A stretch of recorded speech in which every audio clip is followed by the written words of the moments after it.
तो तहरीक इंसाफ के जो गुज़िश्ता रोज़ होने वाले एहतजाज का जिक्र करते हैं, जो बानी पीटीआई की गिरफ्तारी को अब 2 साल मुकम्मल होने पर किया गया, जिसमें पीटीआई की जानिब से मुल्क भर में हलकों की सतह पर एहतजाज करने का ऐलान किया गया था। फिर उसमें तहरीक इंसाफ की मरकजी क़यादत मंजर आम से गायब रही और कोई बड़ा एहतजाज देखने में नहीं आया। तहरीक इंसाफ की खातून बुजुर्ग रहनुमा रेहाना डार को गिरफ्तार किया गया और फिर रात गए उन्हें छोड़ भी दिया गया। इस पर वज़ीर मुमलिकत दाखिला तलाल चौधरी ने कहा कि पीटीआई वाले यौम इस्तेसाले बानी पीटीआई मना रहे हैं। क्यों इंटीमेट नहीं करते इंतजामिया को कि हमने एहतजाज करना है, फलां जगह करना है, हम प्रोटेक्ट देंगे, सिक्योरिटी भी देंगे, लेकिन किसी का कोई राब्ता नहीं। केपी हाउस हम ऐसा नहीं होने देंगे कि यहां से कोई मॉब इकट्ठा होकर किसी अडियाला जेल या पंजाब के किसी जगह हमला करे। ये हमें इतला क्यों नहीं करते? ये इंतजामिया को ऑन बोर्ड क्यों नहीं लेते? हम सहूलत देंगे, प्रोटेक्शन देंगे और एहतजाज इन्होंने करना नहीं। खबरें कभी कोई। तलाल चौधरी गुफ्तगू आपने सुनी। दूसरी जानिब कौमी असम्बली इजलास में वजीर कानून आजम नज़ीर तारड़ ने अपोजिशन को कानूनी मामलात पर डायलॉग की पेशकश कर दी। कहा कि 2022 में किस सियासी मसलहत के तहत असम्बलियां तहलील कर दी गई थीं। सियासतदानों को पहली दफा सजाएं नहीं हुई हैं। बातचीत के लिए किसी बंद कमरे में बैठना पड़ेगा। सारी दुनिया में जजेस की तैनाती इसी तरह से होती है। सियासतदानों को पहली दफा सजा नहीं होनी चाहिए, ये आर्चुनेट है, लेकिन एक लीगल कोर्स भी हम कहाँ जाए, क्या करें, किस तरफ आए? ये सारी बातें तकरीरें करने से हल नहीं होंगी। ये किसी बंद कमरे में बैठना पड़ेगा आपको और हमें। 26वीं तरमीम की आपने बात की है। 26वीं तरमीम 1 महीना हम लेके बैठे रहे कमेटी में। खुर्शीद शाह साहब उसके कन्वीनर थे। ऑपोजिशन के दोस्त भी आमिर डोगर बैठे हुए हैं, बैरिस्टर गौहर भी बैठते थे, शिबली फराज साहब भी बैठते थे उसमें।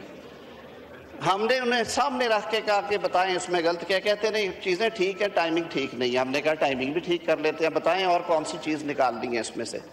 अब 26वीं तरमीम जिस शक्ल में हुई है उसमें क्या गुनाह किया इस पार्लियामान ने कि अगर उसने ये 2/3 अक्सरियत से मंजूर की है? क्या आइन के अंदर नहीं लिखा होगा कि 2/3 अक्सरियत से आप कर सकते? बातचीत के लिए बंद कमरों में बैठना पड़ेगा। उधर 9 मई के केसेस में सजाओं के बाद नाअहलियों का भी सिलसिला जारी और गुज़िश्ता रोज़ इलेक्शन कमीशन ऑफ पाकिस्तान ने अपोजिशन के अहम रहनुमाओं के खिलाफ कार्रवाई करते हुए कौमी और सूबाई असम्बलियों के मुतादिद जो अरकान हैं उनको नाअहल करार दे दिया। इस हवाले से जो बाकायदा नोटिफिकेशन है वो भी जारी कर दिया गया है। लेकिन इलेक्शन कमीशन के फैसले के मुताबिक अपोजिशन लीडर कौमी असम्बली उमर अयूब और opposition leader senate Shibli Faraz को नाअहल करार दे दिया गया है। नोटिफिकेशन में साहिबजादा हामिद रजा, जरताज गुल, राय हैदर अली, राय हसन नवाज, मोहम्मद अंसर इकबाल, जुनैद अफजल शाही और राय मुर्तजा इकबाल के नाम भी शामिल किए गए। ये सारी पॉलिटिकल सिचुएशन है, इस पर हमने बात करनी है। हमें ज्वाइन कर चुके हैं आमिर असरानी तज्जियाकार है। अस्सलाम वालेकुम आमिर साहब, सुबह खैर, आप कैसे हैं? जी वालेकुम अस्सलाम अल्हम्दुलिल्लाह।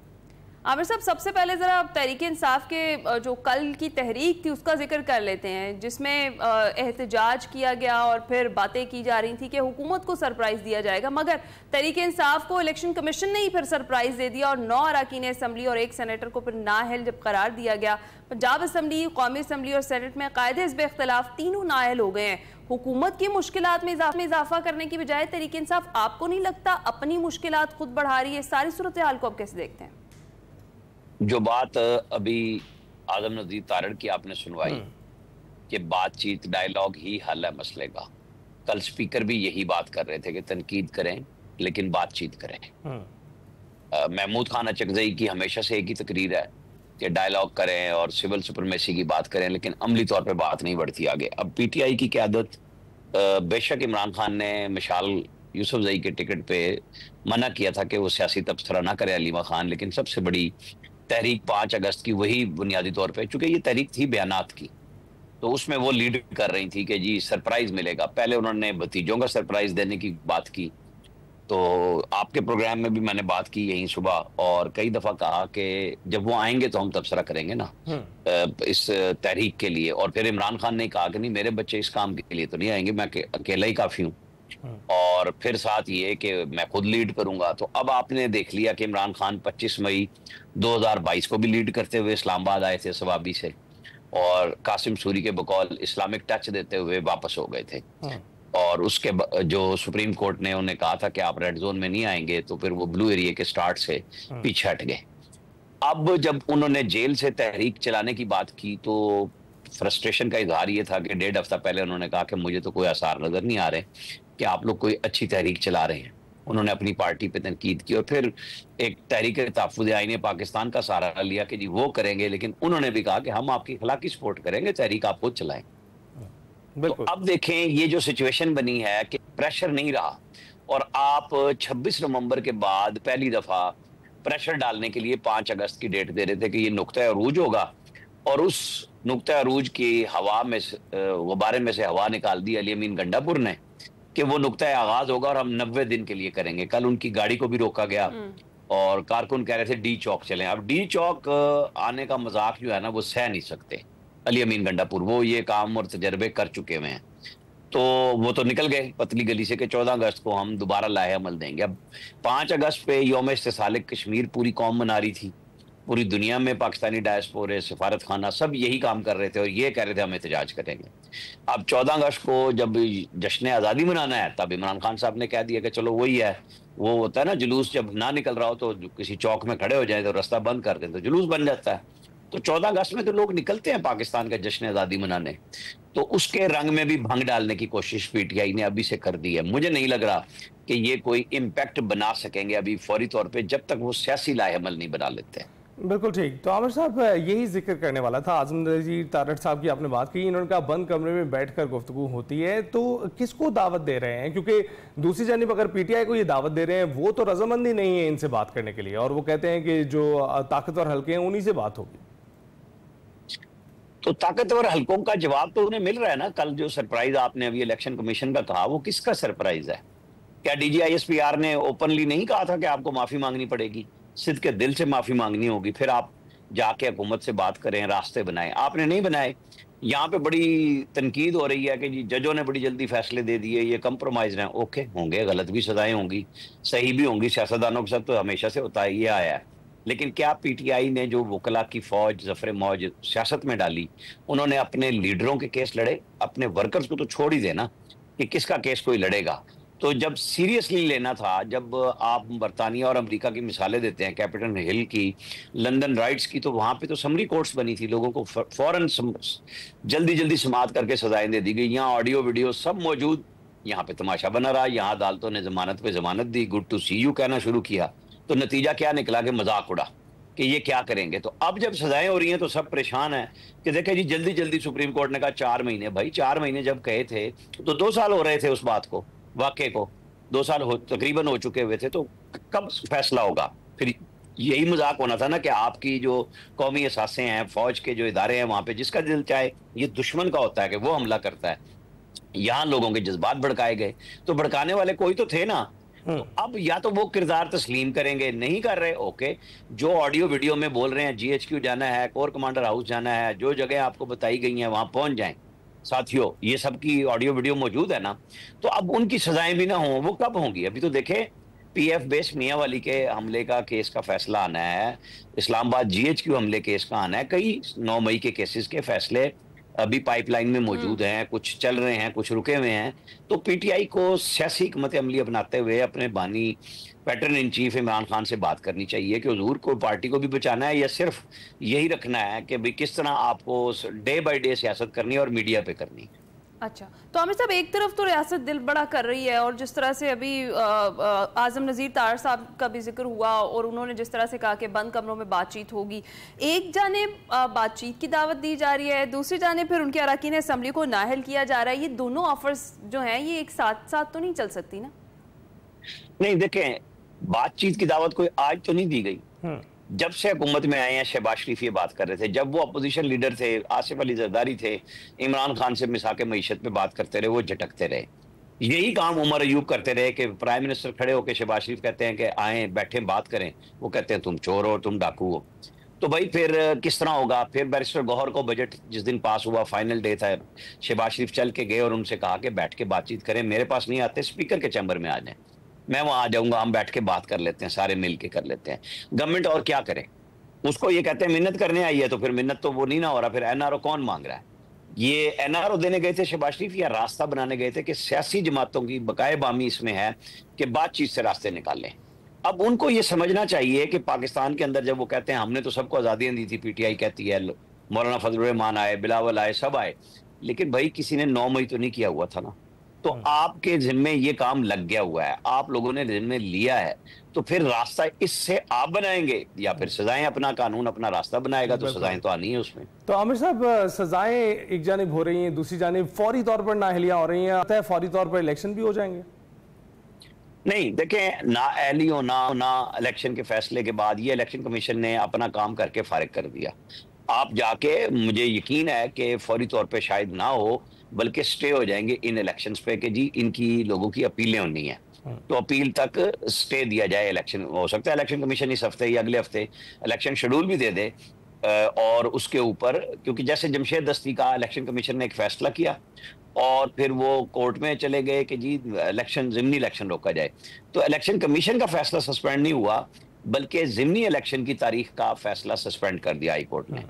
अब यहाँ पे भी यही होगा कि जी अभी तो हमने अपीलें करनी है, यहाँ नाअहलियां हो गई हैं और ज़िमनी इलेक्शन की डेट आ रही है, तो मेरे ख्याल में उन पे इल्तवा मिल जाएगा, स्टे मिल जाएगा कि इलेक्शन ना करें लेकिन आप अपीलें कर लें ताकि फाइनल हो जाए, तो फिर बात करें। और फाइनल में फिर लोगों को अब बहुत जोर लगाना पड़ेगा, क्योंकि बुनियादी गलती कानूनी ये हुई है कि इन लोगों ने अपना दिफा नहीं पेश किया, बल्कि प्रेस कॉन्फ्रेंस में, टीवी टॉक शोज में और जलसों में ये पहले गुफ्तगू करते रहे कि हम तो वहां इन्वॉल्व नहीं है।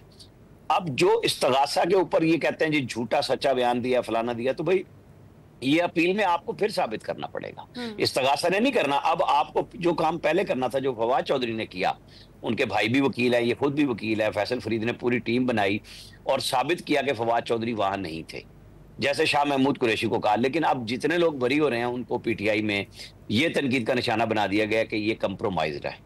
अब ये पीटीआई के अंदर एक रस्साकशी नई शुरू हो गई है। पहले तो है ना आपस में ओहदों के ऊपर लड़ाई थी कि इमरान खान ने इसको कहा, उसको कहा। अब ये सजाओं और जजाओं में भी यही तखसीस आएगी कि जी ये कैसे बच गए, ये तो मिल गए हैं। अच्छा, तो आमिर साहब, जो अगर हम कल के एहतजाज की बात करें, जो खास तौर पे कहा ये जा रहा था कि बानी की रिहाई के लिए ये हमारा एहतजाज है, ये तहरीक है, किस हद तक मुअस्सर साबित हुई? और आपको क्या लगता है पाकिस्तान तहरीक-ए-इंसाफ को अपनी अगली हिकमत अमली क्या लानी चाहिए और इसमें क्या तब्दीली करनी चाहिए? जिस तरह से हम देख रहे थे कि क़यादत का फुकदान दिखाई दिया हर जगह पर, किसी किस्म की जो बड़ी रैली है वो किसी भी शहर में उस तरह से दिखाई नहीं दी, तो सिर्फ वो इसी वजह से कि लीडरशिप जो है वो उस पर, एक तो अगर कारकुन ट्रस्ट कर निकल भी आते हैं, तो जिस तरह से अली अमीन गंडापुर का जिक्र हुआ, उन पर भी बड़ा तनकीद की गई कारकुनान की जानिब से कि वो खिताब किए बगैर ही वहाँ से फिर चलते बने। तो इस सारी सूरत हाल में पाकिस्तान तहरीक-ए-इंसाफ की जो हिकमत अमली है वो होनी क्या चाहिए? देखें, एहतजाज मौसर वो होता है जैसे रावलपिंडी इस्लामाबाद में जरा से एहतजाज का खतरा हो तो मेट्रो बस बंद हो जाती है। क्या लाहौर में भी ऐसा ही होता है? क्या लाहौर में जो सर्विसेज थी बुनियादी, क्या वो बंद थी कल? अगर वो खुली थी तो आपको अंदाजा हो जाना चाहिए कि एक कोने से दूसरे कोने तक क्या पोजीशन रही है। क्या मुल्तान में मेट्रो बंद हुई थी? क्या लाहौर पंजाब मोटरवे पे कहीं पे किसी ने मूवमेंट की? देखे, दफा 144 भी लगती है, पाबंदियां भी लगती हैं, सियासी जमातें उसे तोड़ती हैं और फिर आगे निकलती हैं। बेशक पर्चे होते हैं लेकिन फिर उन्हीं के वकला उन लोगों को बचाते हैं। लेकिन ये सब चीजें इतनी दफा हो चुकी हैं कि वर्कर अब तंग आ गया है, लीडरशिप गायब होती है, नारे लगाते हैं। तो बकौल फैसल फरीद के कि ये टार्चों से एहतजाज करेंगे, तो वही हुआ है कि अपनी अपनी गली में खड़े होकर वीडियो चढ़ा दें। तो सोशल मीडिया पे तो जी भरपूर तहरीक चली है, इसमें तो कोई इनकलाब आ ही गया। बिल्कुल, तो मैं वही कह रहा हूँ, सोशल मीडिया पे वहां पे इनकलाब आया और कुछ नहीं हुआ। क्या देखते हैं, ये तहरीके इंसाफ की नाकाम स्ट्रेटजीज थी जिसकी वजह से ये सूरत हाल बनी? क्योंकि हम देख रहे हैं इलेक्शन कमीशन जो है वो बहुत फुर्तियां दिखा रहा है। आपने कहा ताकतवर हलकों की वजह से भी हो सकता है, लेकिन एक जानिब हम ये भी देख सकते हैं कि यही वो इलेक्शन कमीशन और यही इलेक्शन कमिश्नर के बारे में आप बहुत सारी बातें अपनी मौजूदगी में करते रहे हैं, और अब जब इलेक्शन कमीशन की बारी आई है तो वो ये रवैया इख्तियार किए हुए हैं। तो आपको लगता है कि ये जो तहरीक इंसाफ की स्ट्रेटजी थी कि हर कोई दुश्मन है और उनके अलावा जो भी इक्तदार में है, जो भी किसी महकमे की सरबराही कर रहा है, वो उनके साथ गलती कर रहा है? आपको लगता है ये उनकी स्ट्रेटजी थी? देखें, इनका एक प्रेशर था, ये प्रेशर इन्होंने 26 नवंबर को खत्म कर लिया। अगर ये उस प्रेशर को बरकरार रखते तो इनकी तहरीकें भी चलती। तो डी चौक में फाइनली आके और जिस तरीके से फिर जो उमर अयूब, अली अमीन गंडापुर, बेगम बुशरा निकले हैं वहां से और हरीपुर पहुंच गए अचानक, तो उसके ऊपर क्वेश्चन आया है, वर्कर्स परेशान हुए हैं कि हमें तो लाए थे कफन बांध के। तो अब सिचुएशन बदल गई भी है। इन्हें ये सोचना चाहिए कि कब तक हम झूठे सच्चे दावों और नारों में लोगों को बहला फुसला के लाएंगे। लोग नहीं आते अब आपका प्रेशर जो इदारों के सरबराहों पे आप डालते थे, जैसे वजीर आजम के तौर पे कहते थे चीफ इलेक्शन कमिश्नर तुम इस्तीफा दो, तो आप उस वक्त नहीं ले सके तो आप क्या इस्तीफा लेंगे? अब पुलों के नीचे से बहुत सारा पानी बह गया है, स्ट्रेटेजी को बदलें, बातचीत की तरफ आए, गवर्नमेंट से डायलॉग करें और अपने लोगों को यकीन दिलाएं कि आप सियासी जमात के तौर पे रहना चाहते हैं, बजाय जत्थाबरदारी करने के और प्रेशर बनाने के। वो तो आपका निकल चुका हुआ है और 5 अगस्त वाली जो हाइप क्रिएट होनी थी वो भी नहीं हो सकी। तो 14 अगस्त भी देख लें, बाकी भी देख लें, बहरहाल बैठ के बातचीत होगी। आप हुकूमत के जरिए एस्टेब्लिशमेंट से बातचीत कर लें, शायद आपका रास्ता बन जाए। अगर आप समझते हैं कि एस्टेब्लिशमेंट आपके साथ बराह रास्त बात करेगी तो वो नहीं कर रही। मुमकिन नहीं होगा।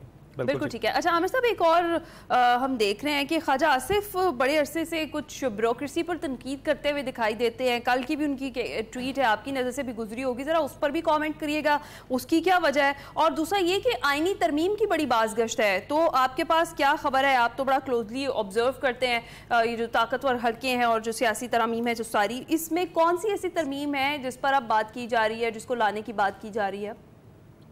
देखिए, रात 11:30 बजे ख्वाजा आसिफ ने ये ट्वीट किया कि पुर्तगाल में हमारी सारी ब्यूरोक्रेसी जायदादें खरीद रही है, क्योंकि यूरोप में पूरा एक वो वाहिद मुल्क है जहाँ पे आप कुछ इन्वेस्टमेंट करके शहरियत ले सकते हैं।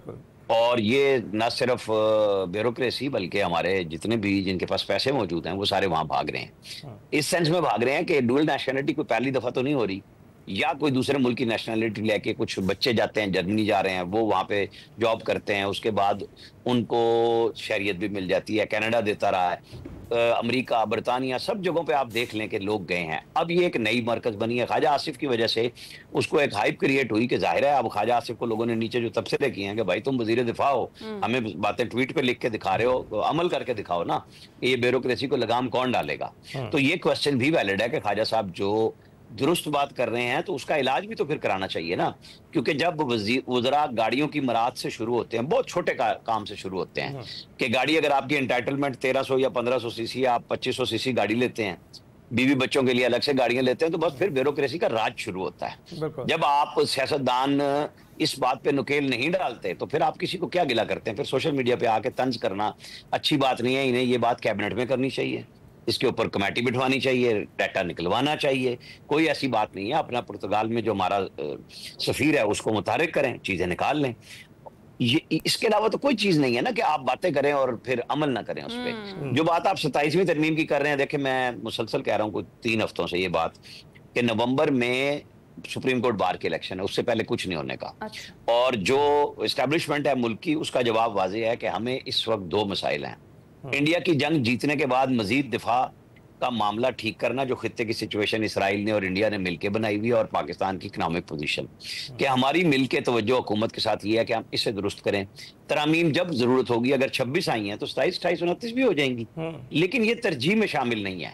ये हमारे मीडिया के अंदर ज्यादा गपशप है कि हाँ जी जाहिर है काम तो होता रहता है। आपको सुप्रीम कोर्ट बार एसोसिएशन की प्रेस रिलीज याद रखनी चाहिए, जिसमें उन्होंने 4 सूबों के लिए कहा है कि आप आईनी सुप्रीम कोर्ट बना दें, बेंच की बजाय ना कोर्ट बना दें अलग से। वो वकला का एक अपना पॉलिटिकली शोशा भी है, धंधा भी है कि ज्यादा अदालतें होंगी तो ज्यादा केस मिलेंगे, ज्यादा बारिश के साथ ज्यादा पानी आएगा। तो फिर ये तो चलना ही होता है, क्योंकि अभी बहरहाल ये दिसंबर जनवरी में जाके आगे बातचीत होगी। बिल्कुल ठीक। आमिर साहब बहुत बहुत शुक्रिया, जो मुल्क की सियासी सूरत हाल है उस पर आपने रोशनी। इसके अलावा हम बैनुल-अक़वामी सियासत भी देख लें तो जो उसकी सरबराही कर रहे हैं अमरीकी सदर डोनाल्ड ट्रंप, उनकी बात करते हैं कि भारत को एक और धमकी लगा दी गई डोनाल्ड ट्रंप की जानिब से। 25% टैरिफ आयद होने के बाद मजीद टैरिफ लगाने का इंदिया दे दिया गया है। और अमरीकी सदर डोनाल्ड ट्रंप कहते हैं कि रूस से तेल दरामद कराने वाले ममालिक पर जल्द इजाफी टैरिफ का ऐलान भी किया जाएगा, और इस हवाले से आज रूसी हुकाम से मुलाकात के बाद फैसला किया जाएगा।